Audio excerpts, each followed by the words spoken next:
Lo sencillo de la vida.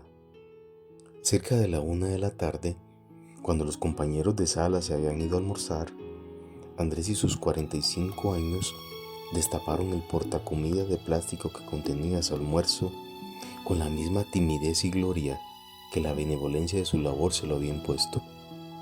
No pretendió calentarla en el microondas del restaurante, por eso que llevan todos los cristianos en su alma y que hemos convenido en llamar cena, pues aquella misma se componía de un huevo a medias y una arepa de maíz con sal. La vida lo había dejado soltero. No era una elección plena, sino la consecuencia de algunos imperativos. Su padre, anciano, dependía de él como un niño sin fuerzas. Los 2 salarios mínimos que en teoría legal debe ganar todo sujeto que se someta al ejercicio de enseñar en una república que se llama Colombia, su colegio no se los pagaba, pues le echaba la culpa a un gobierno de izquierda de la pobreza del momento. Esa teoría del salario entonces apenas sostenía el equilibrio de ambos. Las facturas, las medicinas, la comida, todo se iba rápido. Y al final de cada mes solo quedaban las sobras. Llovía en el mes de diciembre y en su billetera descansaba un billete arrugado de 5.000 pesos. Ese billete era un símbolo estoico de la escasez y lo limitado que lo gobernaba. Sin embargo, en la miseria, los pequeños deseos cobran grandeza. Y él soñaba con la dulzura singular de 2 buñuelos.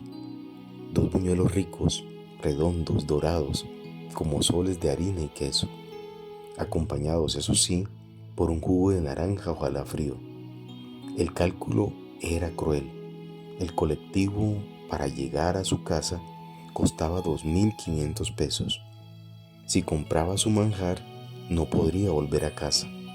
Si pagaba el pasaje, el anhelo se quedaba en silencio, uno más de tantos en su ejercicio ascético.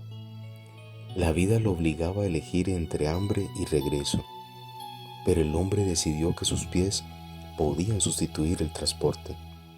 Caminaría 1 hora y media, como tantas veces ya lo había hecho. Puso en marcha sus pasos con anhelo de lo deseado y alimentándose del aire, se aferró al sueño de ese sabor.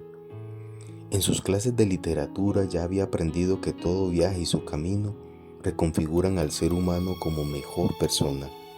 Las aceras irregulares eran las pruebas de una existencia bastante difícil. Los buses que pasaban de largo eran la metáfora de una realidad que por más que trabajara 14 horas diarias, sin contar las de trabajo en casa, jamás tendría el dinero que tienen ciertos apellidos ilustres y vulgares de esta patria consagrada al Sagrado Corazón de Jesús. Un mundo, una realidad y un tiempo que se transforman en implacables y que corren sin detenerse en su cansancio humilde. Pero él, preñado de providencia, continuaba alentando por la visión de lo pequeño. 2 buñuelos más el jugo de naranja justificaban toda su fatiga. Entonces, como un gesto del azar, apareció el regalo.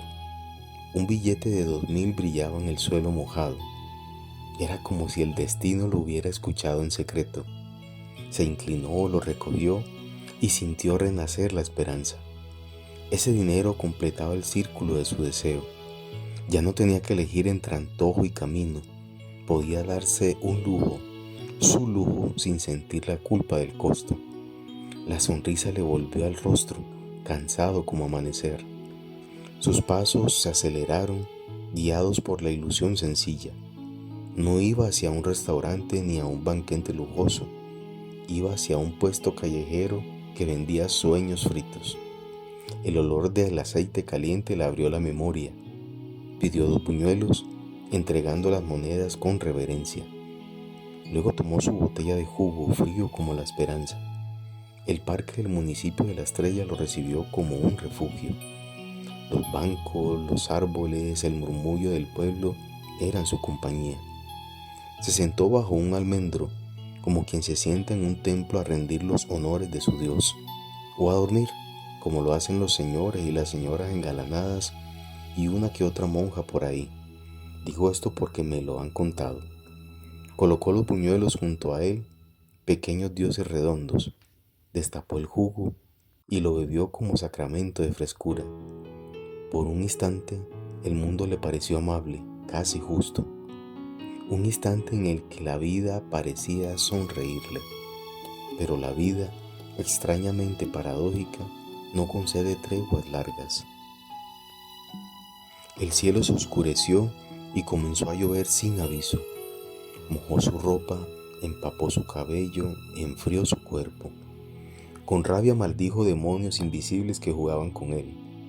Protegió la bolsa de los buñuelos como un tesoro.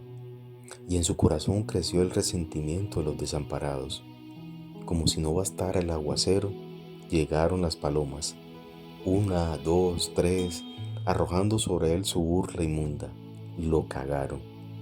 Su hombro, su cabello, su dignidad quedaron manchados. La risa contenida de los transeúntes lo hirió más que nada. Era el espectáculo de la miseria convertida en comedia, y él era el actor involuntario de esa escena grotesca. Pronto la lluvia se tornó en llovizna y Andrés decidió plantarse en la banca de cemento. La burla no se detuvo allí. Una avispa apareció, zumbaba como el eco de la insistencia del infortunio. Él agitó sus manos intentando expulsar la amenaza, pero su torpeza jugó en contra de su deseo. La botella resbaló, cayendo al suelo como esperanza rota. El jugo se derramó, tiñendo el piso de naranja. El último sorbo de frescura se volvió charco inútil. La frustración ardió en su pecho como fuego contenido.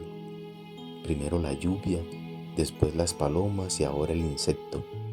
El universo parecía divertirse destruyendo sus pequeños triunfos. Sintió que todo lo hermoso se le escapaba de las manos. Deseó maldecir a gritos, herir al primero que se le acercara. El hambre, la pobreza y la ira se mezclaban dentro. Pero aún tenía los buñuelos, el último refugio de alegría. Lo sostuvo como quien sostiene un milagro salvado del caos. Eran 2 soles dorados en medio del infortunio. Su fragancia cálida atravesaba la lluvia con terquedad. Se dijo, al menos esto nadie me lo quitará. Era su derecho, su premio, su máxima felicidad. Cerró los ojos, elevando un rezo silencioso al pan, y llevó el primero a su boca con ansiosa fe. El mordisco fue una ceremonia, un acto sagrado. El queso se mezcló con el maíz como música interior. Por un segundo, el tiempo pareció detenerse. Ese sabor le recordó a su infancia y a su madre. Era como si la vida le hubiera devuelto un instante. Pero la ansiedad se volvió traición en su propia garganta. El bocado se quedó atrapado como piedra en su aire. Tosió con fuerza, golpeó su pecho, buscó oxígeno. Las manos se crisparon mientras la gente lo observaba. El buñuelo, símbolo de alegría, se transformó en verdugo.